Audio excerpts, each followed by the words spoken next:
Hi everyone, in this video I want to explain how to connect your smartwatch to your iPhone using the HRY Fine app and enable all notifications. For this tutorial to work perfectly, I recommend uninstalling the app and reinstalling it from scratch. Also, make sure Bluetooth is turned on. Crucial tip: if your watch is already paired in your iPhone's Bluetooth settings, disconnect or turn it off. Otherwise, the watch might not appear in the app's search list. Follow my steps exactly to avoid any issues. First, search for the app in the App Store and download it. Once installed, open it and accept the permissions exactly as I do.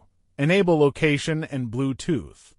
For the tracking prompt, I usually select Ask App Not to Track. Finally, and most importantly, you must allow the app to send notifications to your watch. Next, you'll see a registration screen. Accept the terms and conditions. You can sign up with your email, but you can also skip this by selecting the yellow option at the top of the screen.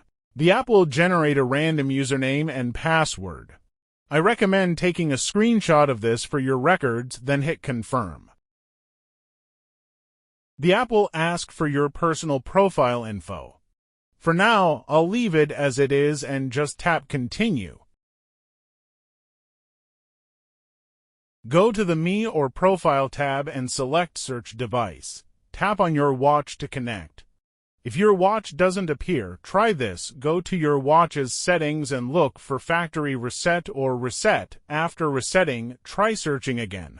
Once connected, look out for the pop-up windows asking to pair and allow notifications. Make sure to accept both.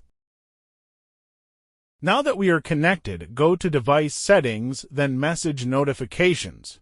Here, you can choose which apps you want to receive alerts from. Usually, they are all on by default. Just tap Confirm to save the changes. One last thing. Make sure your iPhone is not on Do Not Disturb or Silent Mode focus modes, as this will block notifications from reaching your watch. That's it. Your smartwatch is now fully configured for calls and messages. If you enjoyed this video, I'd really appreciate it if you subscribe and leave a comment. Thanks for watching, and I'll see you in the next one.